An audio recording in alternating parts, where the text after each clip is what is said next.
I wanted to be at Texas State. I chose to be at Texas State. I'm from Texas. That was important to me. I always knew if the right guy got this job, you better watch out. You better watch out. This is Win Now or Get Bent, episode 189. If you don't already know, I'm Kev Tardello, coming to you on Tuesday, March 25th, and we're back. Oh, we're back at it. It's been a long break, everybody. How you been? How you doing? Missed you. Did you miss me?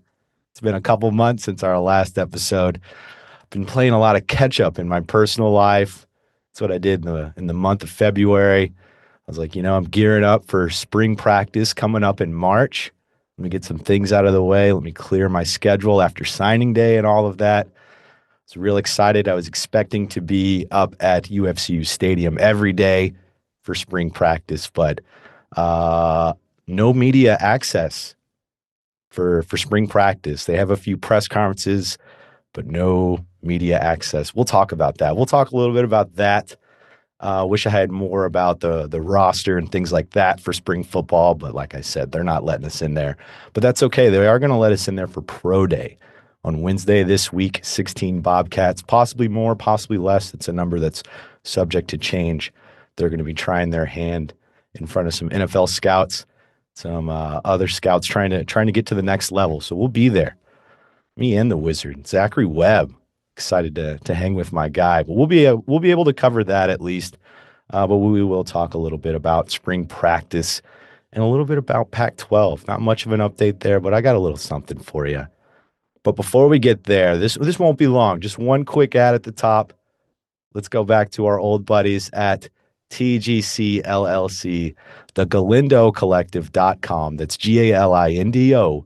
GalindoCollective.com, a team of professional consultants dedicated to helping others realize their business potential through people, planning, and practice.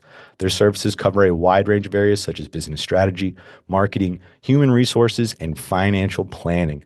If you own property or a business and want to maximize its profitability, contact TGC at thegalindocollective.com and follow their social media platforms on Twitter, X, at TGC_LLC, or on Instagram and Facebook at the Galindo Collective. Shout out to my guy, Rick Galindo, a true Tech State sicko, a Tech State grad. He has been with us for over 2 seasons now. Really happy to be partnering with the Galindo Collective again in 2025. Hit them up, thegalindocollective.com. That's GALINDO, galindocollective.com. Oh, just one quick ad read at the top, but shout out to McNabb, shout out to First Lockhart National Bank, Austin Patchmaster, our guys at Chilsey as well, some of our sponsors over the last year. It's this time of year, like I said, it's been a couple months off. We'll get some more sponsors as we're going. It's probably nice and breezy for some of you out there because now we're right to the Bobcats. We're going to talk right about it.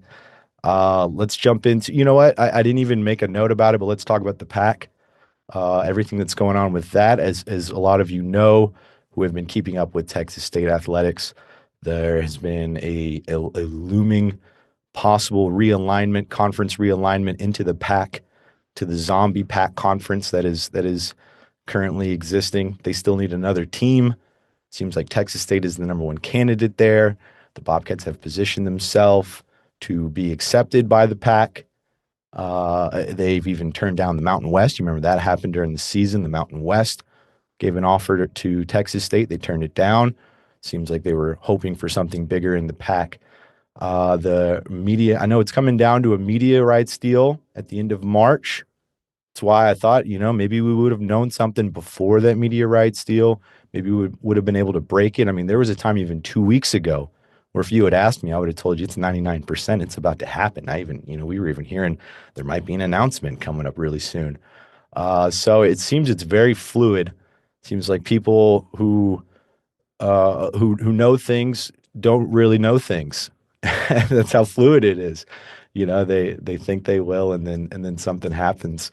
But it really seems like it's coming down to that TV rights deal that the Pac is going to get, and whether or not Texas State can get a healthy enough percentage of that TV deal to leave the Sun Belt, or if it is more than around $2 million they're making in the Sun Belt, If it's somewhere north of that, between 6 to 10 million, it's being speculated. Even some saying as high as 15 million a team. We can't say for sure. Can't say for sure if Texas State would even have a full share of that, as we've seen like SMU when they went to the ACC.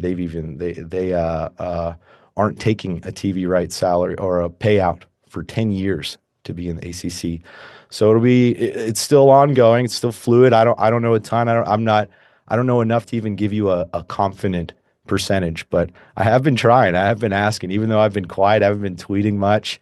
Haven't been doing pods the last couple months, but I have been asking around, flipping a few stones. But we'll see. We're just gonna we'll wait on that one. Let's jump to spring practice. Spring practice for Texas State. It started last week, a week ago today, actually. I believe there are 4 or 5 practices in at this point. I don't have much for you from spring practice. I've heard from other people that have gone that Brad Jackson is taking first team reps, or at least the first quarterback to come out there. That means not much. So don't take that for anything. But there is definitely a true blue quarterback competition brewing that we don't get to witness, at least us media members. We're not getting to see any of the practice. It's the first time. This is my 5th head coach. Started out with Brad Wright way back in the day. And when Dennis Franchione took over, I was interning at Bobcat Report and working for a bunch of other publications. And then right at the beginning of the Withers era, it's right when I started at the Statesman, did that through the SPAV era, and now into the G.J. Kinney era, although no longer with the Statesman. Shout out to the San Antonio Express News. This is the first time I've seen that. Even there's a few of 2 and 10 seasons in there where they still let us come out to spring practice and at least see some things, because this is a time of year where there's a lot of grace. It's the spring.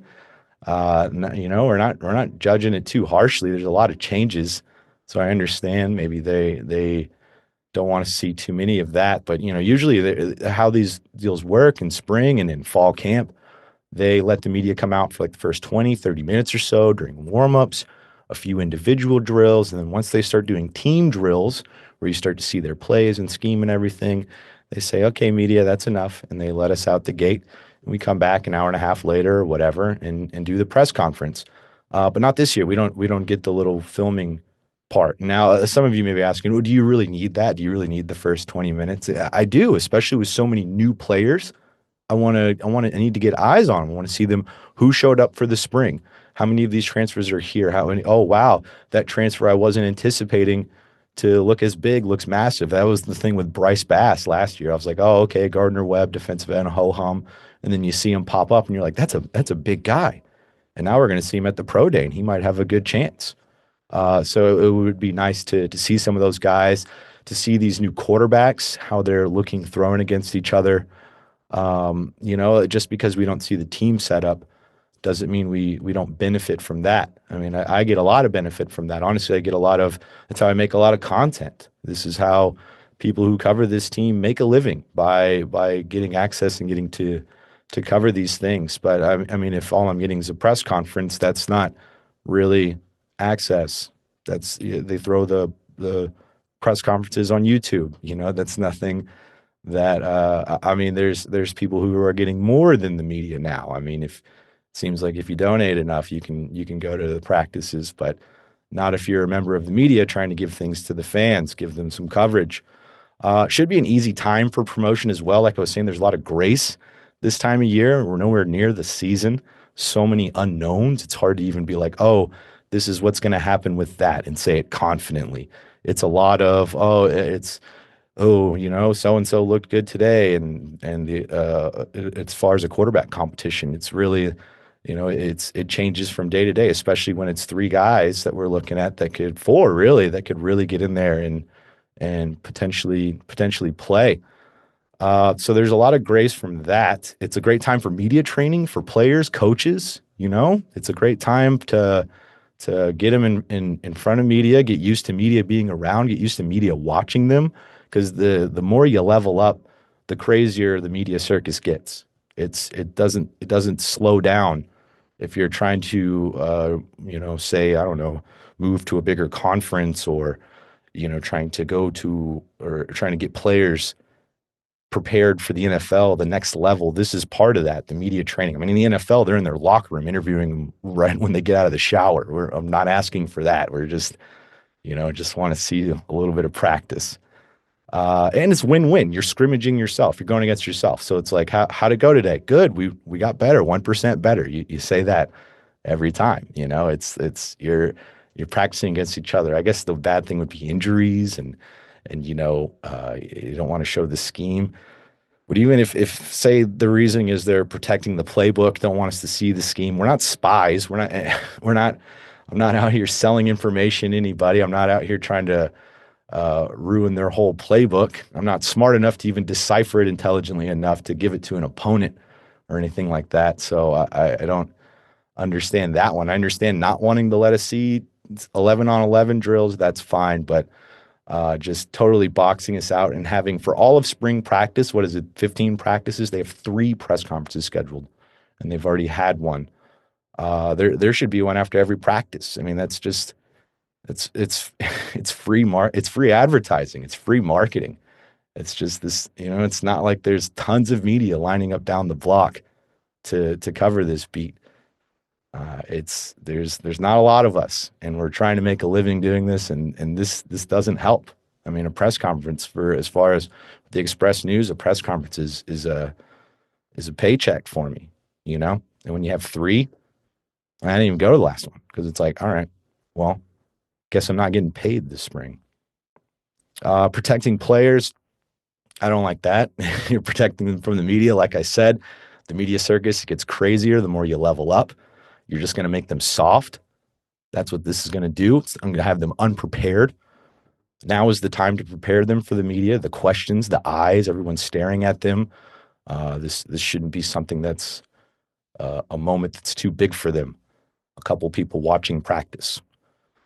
And I also understand like maybe the product isn't up to par quite yet in the spring with so many changes. Ishmael's gone, Joey Hobart's gone, Jordan McLeod's gone, new play caller, so many Nash Jones, so many players, so many changes that they're might be a little worried about what it looks like out there. But again, springtime, there's a lot of grace at this time of year, especially coming from me. I was going into the season last year, I was saying 10 wins, should have been a 10-win team. Still think that even when I look back on that season, could have been a 10-win season. Last year was the 10-win, was when, if they were going to get to that 10 wins, at least in a recent window, it was going to be last year with those players after so many players, the retention coming back from 23 to 24, even all those players who exhausted their eligibility after following the staff from Incarnate Word. That was where it should have accumulated, was in last year. So this year, I'm not even anticipating that.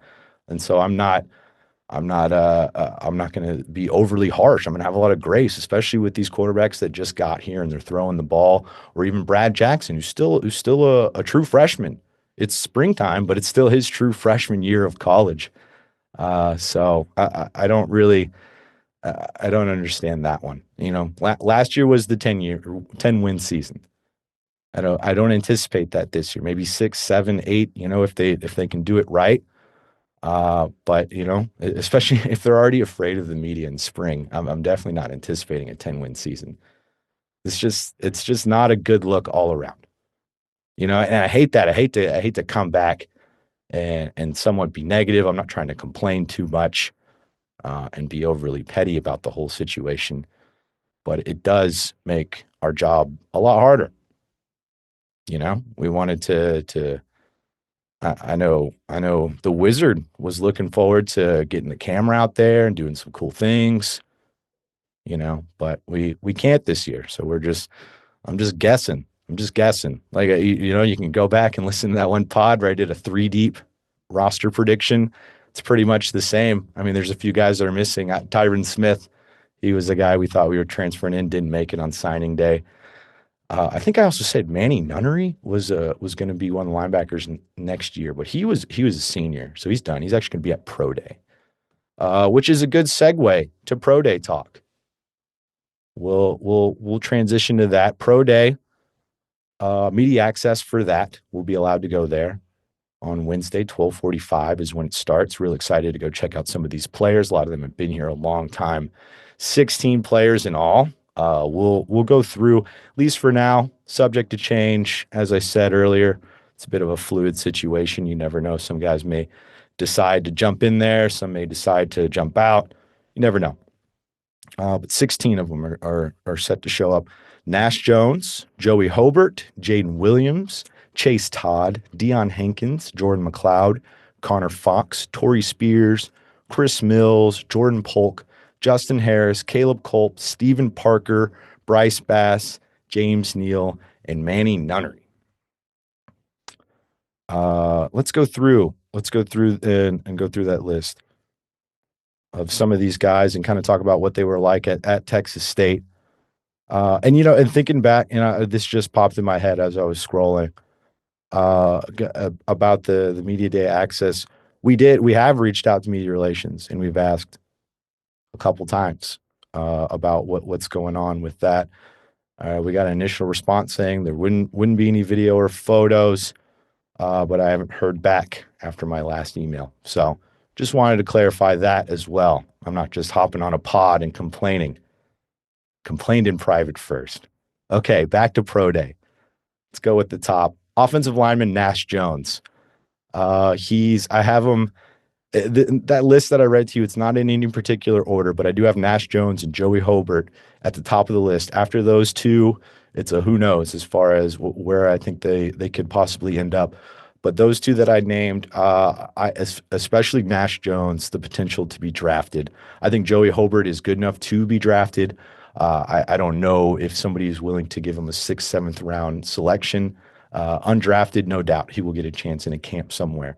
But let's talk about Nash Jones, 6'5", 320 pounds. He was a 3-time All-Southland Conference selection before Texas State. He was at Incarnate Word with G.J. Kinney, with some of these other guys on this coaching staff. 2 seasons at Texas State. In 2023, he was injured in the UTSA game real early in the season, but he returned for the last 3 games, including the First Responder Bowl, where he had that thick 6. Remember that one? That was pretty great. Switched to left guard for this year, started every game. He sat out the bowl, but he was preparing for the East-West Shrine Bowl. He earned all Sun Belt honorable mention after this season. Gained praise at the East-West Shrine Bowl. There's a lot of great clips coming out online about that. Big offensive lineman, showing his versatility, played at left tackle, was able to push into the inside. After that 2023 season, even after he injured himself and everything, he had opportunities to go play at bigger schools, and he stayed and finished his career out at Texas State. Definitely rooting for Nash Jones. I think teams would be lucky to draft him. I really do. I don't know where his grade would be. I wouldn't call myself a draft analyst expert, especially not this class. But he seems like he could easily be 4th, 5th, 6th round guy, somewhere in there. Who doesn't need an offensive lineman, especially one that can play tackle? He can play guard. He can do a lot of great things. I think it seems like he was more successful at tackle, but maybe he moved inside for versatility. You got to have that tape for the next level, and maybe there's something with his. I know there's been a lot of talk about there's the offensive lineman arm length for this draft class, and how maybe these guys aren't top 10 because they're not tackles because they don't have 34-inch arms. So you never know. It's always interesting to hear that kind of stuff. That's why Pro Day will be great to see him get out there, reps a whole bunch on the bench press, does some great things in the agility drills, and pushes up his stock. You never know. Excited to get out there, man. I've been covering Pro Days since 2008. That was I guess it was a 2009 Pro Day. It was after the 2008 season.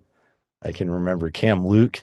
He was the big name for that one, at least in my eyes. I went into that being like Cam Luke, that's probably going to be the guy that all these scouts are going to be here to look at. And this is early University Star school paper days, and trying to just get any kind of info I could. Was able to get a New Orleans Saints scout to talk to me, and I was like, "What do you think of Cam Luke?" He's like, "Actually, I'm here for Stan Zwingy. That's for some real sickos. You know that name, Stan Zwingy. He was like the 2nd or 3rd string running back that year for behind Carrington Bush, that 2008 season when they won the Southland Conference. But he was a speedster. He ran like a 4.4, 40, something around there. So he had scouts looking at him for special teams. It didn't really work out, didn't get to the next level, but that one is interesting. You never know. I mean, a really good 40 time and these guys jump up into these scouts' radars. I mean, Terrence Franks comes to mind around the time when it was Rob Lowe and Chris Nuttall. There was a third running back, Terrence Franks, who showed up to pro day and ran like a 4.36, I want to say. All of a sudden, he's on the Rams practice squad. So it's interesting where even the third string guys, especially at a level like Texas State, where everybody's relatively unknown. So you show up at a pro day and you impress, then you're getting a lot more recognition for sure. But Nash Jones, the win now or get bent draft grade first rounder. No, I mean probably a third day guy if at all. But undrafted, absolutely. I think he will be picked up and be in camp somewhere at the minimum. Joey Hobart, wide receiver. Joey Hobart, Joe Dirt, 5'11", 189 pounds, two-time All Sun Belt selection, second team All Sun Belt selection, robbed both times, should have been first team both times. Before Texas State, he played sparingly at Washington State. Before, he had one season at Utah Tech with 90 catches, 1,258 yards, and 16 touchdowns in 11 games at Utah Tech. 2 seasons at Texas State, he had 146 catches, 76 last year, 70 this past year. Let me rephrase that. 76 in 2023, 70 in 2024. It's 2025 now. Where are we at? Only 3 months into it. So 146 total catches for 1,575 yards and 16 touchdowns in 23 games with the Bobcats. Joey Hobart, I think he could play on Sundays. I know my Raiders need help at wide receiver. I'd love it if they picked up Joey Hobart. Feels like he's just made to fit in the slot in the NFL. But honestly, we've seen him versatile enough where he'd move out to flanker and go out wide, and he can do things out there as well. So I really think I think Joey Hobart is a special player. I would draft him if I was a scout, but I'm also extremely biased when it comes to a lot of these players. But Joey Hobart, I mean, just roll the Baylor tape and that catch there. Roll the tape of him hurdling players. I mean, he's an incredible athlete. He did all with no gloves. Joe Dirt, gonna be playing on Sundays. Better be playing on Sundays.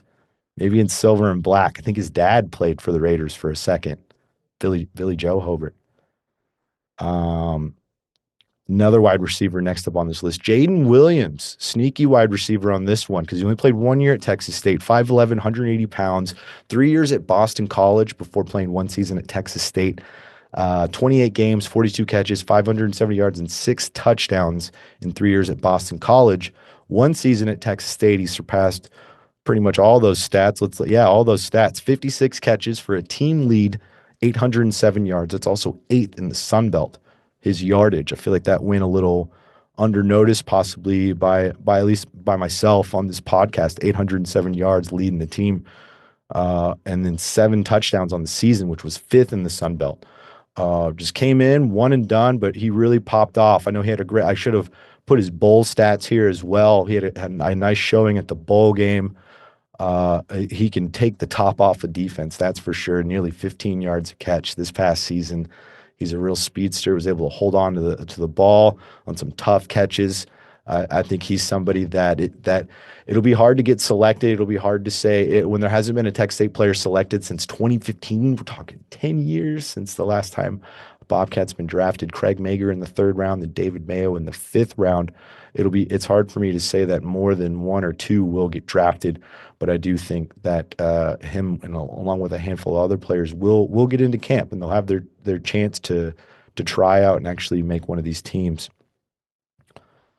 Another offensive player next up, Chase Todd, offensive lineman Chase Todd. I feel like he's another somewhat under the radar, sneaky prospect, just like Jaden Williams, where he has a lot more value than it may have seemed.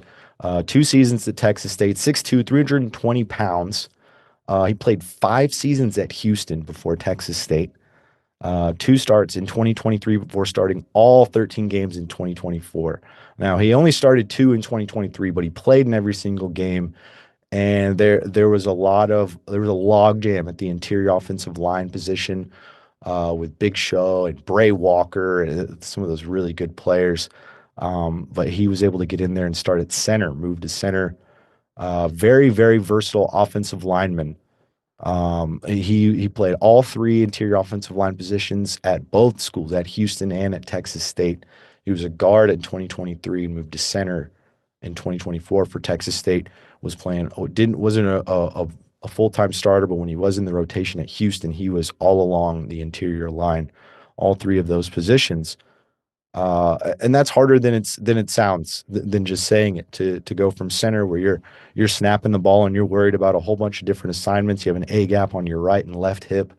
And then as opposed to going from just left guard to right guard, that's a mirror reversal in stances and how you go to block. And then the play, you're so used on one side, you're moving your body this way, but actually, when I'm on the right side, I'm pulling on this play. So it's a whole other scenario going back and forth between those the offensive line positions. That's why versatility is really important. That's why we saw Nash Jones go from tackle to guard. I imagine that was to put some more versatility on tape for NFL scouts. Deion Hankins, running back coming up.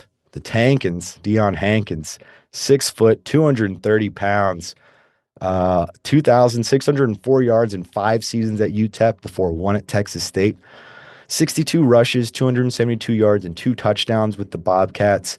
There was again a log jam at the running back position, starting with Ishmati, Lincoln Perry. They had some good running backs, so he didn't get a ton of play. But this is a guy who had 10,000 yards in high school. He's a big back at 230 pounds. Could definitely see him being a goal line option or somebody should give him a shot. Next up, ho hum. This next player, Jordan McLeod. Just a quarterback from last season. 6 foot, 205 pounds, 7 seasons in college, 3 at South Florida, 2 at Arizona, 1 at JMU, and 1 at Texas State. The 2023 Sun Belt Offensive Player of the Year at JMU. He was all Sun Belt third team at Texas State last year. 3,227 yards last season, 30 touchdown passes and 13 picks for his career. Better part of a decade, as I said earlier, 10,135 career passing yards, 88 career touchdown passes, and 20 touchdown runs. So over 10,000 yards passing and over 100 total combined touchdowns for Jordan McLeod. Maybe the one thing that be held against him is his age at 25 years old. I think he's 25, 26 years old. But I will say that with that age comes maturity, and he demonstrated that time and time again in press conferences, in the games, on the sideline, any interaction I felt like I had with Jordan McLeod. It was a consummate professional, definitely an experienced player. One thing I loved about his game was his decision making. I feel like he rarely made a decision where I was just like, "What are you doing out there? Why'd you make that one?" Which is pretty rare for college quarterbacks for that to be the situation. I don't want to act like too much of an expert on his arm or anything. We didn't really see him air it out a ton. He does have a really good in the intermediate throws. Within 15 yards, feels like he's pretty automatic there. Just didn't see a ton of deep passes, but that may have been scheme wise because you roll some tape at JMU and you can see a lot more of that. There wouldn't say there wasn't any, but there just wasn't a ton that like jumps out as far as like, oh man, he has incredible arm strength. I feel like the strength in his game is his mind, his leadership, and his decision making. Because he's terrific at that. It's quarterback's a tough one because there's only one starts the game. Some of these NFL teams only keep 2 on roster. So I imagine he would have to start at a lesser level before moving into the NFL. But who knows? Maybe someone will give him a chance. He goes into camp. He really shines. But hopefully it happens for Jordan McLeod, a really good person, a really good football player as well. I talked about the professionalism in him. See, that's why it was hard, is the in him after the ism. But it really, when I think back on quarterbacks, he's right up there with Brad George and TJ Finley, honestly, from 2023 as quarterbacks that you just look at and you're like, oh man, that this is a leader of men. This is a guy who I could see advancing at the next level if he got an opportunity. But the thing with Brad George, which might hang over Jordan McLeod as well, is Brad George was older. As you know, he tried his hand at minor league baseball before going to play college football. So he was older. He was even the coach at the time, Brad Wright. He was his neighbor. And when he even committed Texas State and signed, Brad Wright helped him find a house with a mortgage and everything. Just not very college like. Next up, we have tight end Connor Fox, 6'4", 250 pounds, 6 years in college, 4 at Kansas State before 2 at Texas State. Local guy from San Antonio. Texas State, 14 starts with the Bobcats, 24 catches, 260 yards, and 2 touchdowns. Not the most eye-popping pass catching stats, but what he did a lot of was blocking, run blocking specifically. I wish I should have looked up his PFF grade. He had a really high PFF grade for run blocking at one point. I meant to update and see how that was doing. But even though he was primarily a run blocker at K-State and even at Texas State, I mean, you ask people from where he was in high school, and they're like, no, this guy, he can catch the ball. He's a pass catcher.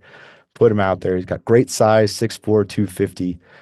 So it'll be interesting to see if he can really show it at this pro day and get someone to give him a shot. Switching to defense now, safety Torrey Spears, right here on my list, 6'4", 205 pounds, big, tall safety, 5 years on the Bobcats. I will miss Torrey Spears. What a great person, awesome personality. 2022 honorable mention for the Sun Belt for his career, 205 tackles, 2 picks, including that 94-yard pick 6 in 2022. He was on his way to a great season in 23 before a few injuries. And so he was able to come back for his 7th year, only got 2 starts this past season, but he was still in the rotation quite a bit. And it'll be, with the injuries and everything, I know it'll be pretty hard, but man, he shows out at a pro day with somebody with that size, could really get a chance. Corner, we have Chris Mills, 6 foot, 160-pound corner, 4 seasons with the Bobcats. He was at Missouri for 2 before that. 120 tackles, 21 pass defenses to 1 pick. He was a solid corner, not a ton of picks, as we said, but those 21 pass defenses, he was all over the place. DB Jordan Polk, just 1 season with the Bobcats this past year, 6'1", 190 pounds. He played like he was 240 pounds. He came through and walloped some guys this season. I had a blast watching him. He played at that star position, that nickel position, that 50B that they have. And he was getting in there walloping some guys. Yeah, team leading 69 tackles for Jordan Polk. I guess I'm sure I clocked it at some point, but I forgot it that he led the team in tackles even with 69 tackles, 4 forced fumbles, 5.5 tackles for a loss, 2 sacks, 5 QB hits, and 2 pass defenses for Jordan Polk in his 1 season with the Bobcats. He was at A&M Commerce before that, so he leveled up going to Texas State. He's somebody, man, obviously I'd love to see a lot of these guys back for another year, but him specifically, I feel like one more year in this system, him and another guy we'll talk about soon, Stephen Parker, if they just would have gotten another year at Texas State, I feel like they could have done some great things. Not that he didn't. He did do great things anyway. Corner Justin Harris, just 1 year at Texas State, 5 years at Cincinnati before that. Didn't start, didn't get into the rotation quite a bit. Was hoping to see more of him. But again, like I said, with Terrence Franks, you show out at a pro day and amazing things can happen. So you never know with these guys. Just because we didn't see it a lot on the field doesn't mean that ability is not there. Safety Caleb Culp, we saw a lot of his ability. He's a 2-time all Southland Conference selection before Texas State. It's one of the many Incarnate Word transfers that followed Kenny and these guys over. 16 starts over 2 seasons with the Bobcats, 122 tackles, 5 fumble recoveries, and 2 sacks. It's also somebody I raved about because he can squat 500 pounds for someone who's not very big. He's a 200-pound guy. He's putting up a lot of weight. Although my dad said he could compete with Caleb Colton. My dad didn't seem too impressed, which I'm impressed. 500 pounds, man, can barely squat my own body weight, let alone 500 pounds. Defensive end, should say. Stephen Parker, 6'4", 265 pounds, one season. He transferred from Incarnate Word at Incarnate Word. I believe it was 4 seasons at Incarnate Word. Two-time All Southland Conference first team selection, including an FCS All-American selection in 2023. So a lot of accolades before he even became a Bobcat. One season at Texas State, only appeared in 8 games after an injury. Man, those 8 games were terrific. 29 tackles, 9 tackles for a loss, and 5 sacks in those 8 games.